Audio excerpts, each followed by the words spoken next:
Hi, Year Fives, and welcome to our second session of topic this week. And today we are going to be looking at how the Anglo Saxon era ended. So, our learning question today is: how did the Anglo Saxon era end?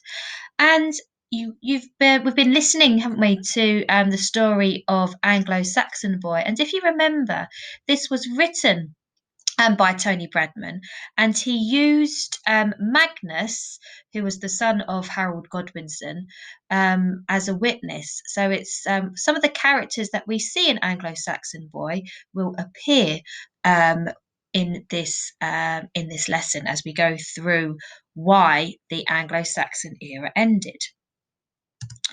So, the Battle of Hastings, the Bayeux Tapestry tells the story of the Battle of Hastings. The tapestry was made around 10 years after the battle, and we're going to learn why the Battle of Hastings is so important. Um, the passing of the king. So in January 1066, the King of England died. His name was Edward the Confessor. The tapestry shows the king handing the crown to his chosen successor, the person he chose to be the next King of England, and that was Harold Godwinson, as you remember from Anglo Saxon Boy, who's Magnus's father, isn't he? So he now becomes the King of England. So when um, Edward the Confessor died, there were three men who stepped forward to having claim to the throne. Now, Edward the Confessor, this person here, he did not have any children, and so he didn't have anybody to hand the throne down to. So these three people here started to make claims to the throne. Now, we've got this Harold Hardrada. He was the king of Norway and son of King Hathnut, who had been king of England immediately before Edward, and he claimed his father promised him the throne. And then we've got William, Duke of Normandy. Now, Normandy was in France, and he was Edward's cousin, and he claimed that Edward had promised him the throne in 1051. This may have been true. Edward the Confessor may have promised him that as a thank you for the protection of Edward and his mother by the Normans, and the Normans were the people of Normandy. And then finally, we have Harold Godwinson, and he was the Earl of Wessex, whose sister had married Edward, making them brother in law. So he was related by marriage to Edward the Confessor. He was a powerful man in his own right in England and commanded the king's army.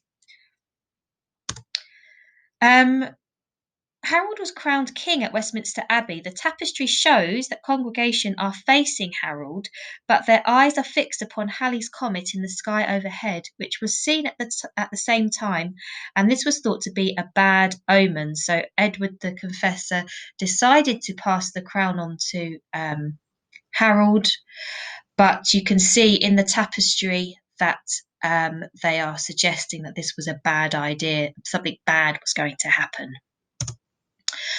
So, as we learn on Edward's deathbed, he had named Harold Godwinson as his successor. He knew that England would have wanted an Englishman on the throne instead of one from Norway or Normandy, which is France, remember. So let's think about this. Given what you know about this time, how do you think William of Normandy would have reacted when he realised that Edward had broken his promise and not named him as king? How do you think he would have felt about that? What do you think is going to happen next then? Okay, so William was Duke of Normandy in France. He very much wanted to be King of England and decided on a plan to get his way. He wasn't very happy that he had been let down by Edward. And so he needed the support of all the nobles and important people. He needed them to agree to his plan to invade England. So the Halley's Comet was right, wasn't it? Something terrible is going to happen. William is going to come from Normandy in France, and he's going to try and invade England. He's going to take the crown off Harold. In order to do this, he had to persuade the nobles to his way of thinking. He had to show them that it would still be lawful if he was King of England. So He asked the Pope in Rome for his blessing so that he could say that God was on his side, because he didn't really have the right to the throne because he was in France, because he's French king. But he thought that because Edward had promised the throne to him, then he did have the right to take the throne.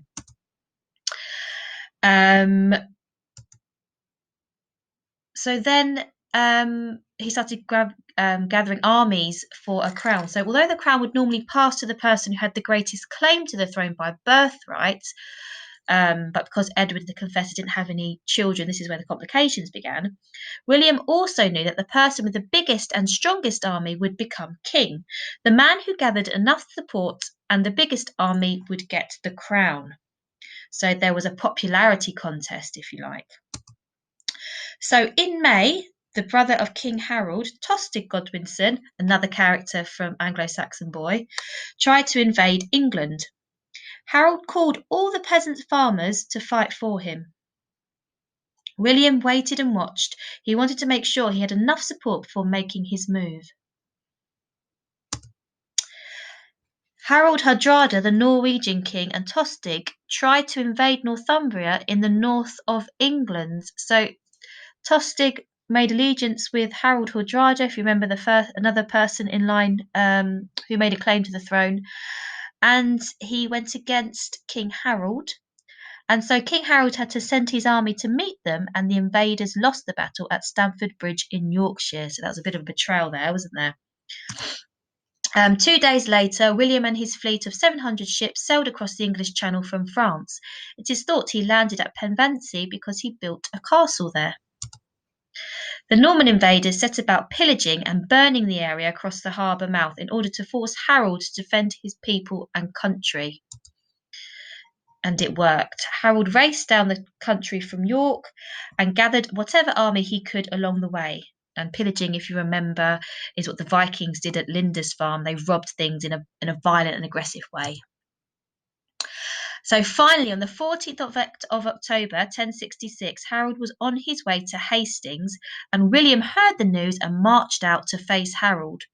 The Norman army was made up of 15,000 professional soldiers who were well trained and well equipped. The English army were tired from their long march. They were poorly paid, and many were likely to agree to fight because they were allowed to keep anything they found as a result of battle.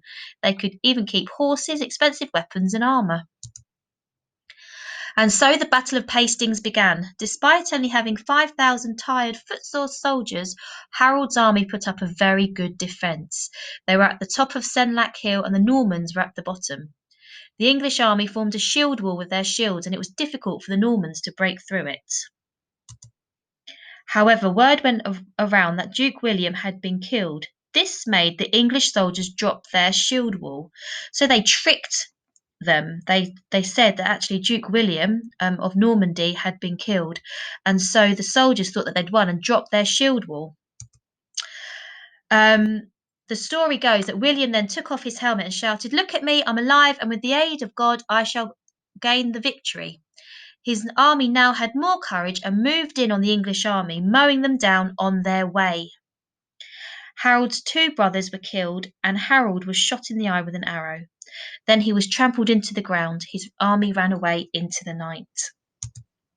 And here is a scene from the Bayeux Tapestry, and it shows the death of Harold. And you can, according to this tapestry, he was shot in the eye with an arrow. And so William the Conqueror had Harold buried next to the battlefield with a headstone reading, "Here lies Harold, King of the English." And Harold's body now rests at Waltham Abbey. It took 2 more months for the other English towns to submit to Norman rule. And finally, on Christmas Day 1066, William was crowned King of England in a ceremony at Westminster Abbey. And so that was the end of the Anglo Saxon kings. Because Harold Godwinson was killed. And so King William of Normandy of France, he became king, and so ended the Anglo-Saxon era, and so started the Norman era. So your task for today will be to explain who you think should had the most right to the throne. So, who do you think had the biggest claim to the throne? So, when Edward the Confessor died in 1066, each of these men thought they should be king. Which one do you think has the strongest claim and why? So, you are going to say who you think should have been king. Do you think it should have been Harold Hardrada, who was king, whose father was king before Edward the Confessor, or do you think it should have been Harold Godwinson, who was related to Edward the Confessor through marriage, or do you think it should have been William, Duke of Normandy? Because don't forget, apparently Edward the Confessor had promised that he would be king. So you are going to choose which person you think should have been king, and then give me some reasons why. And I hope you enjoyed the task.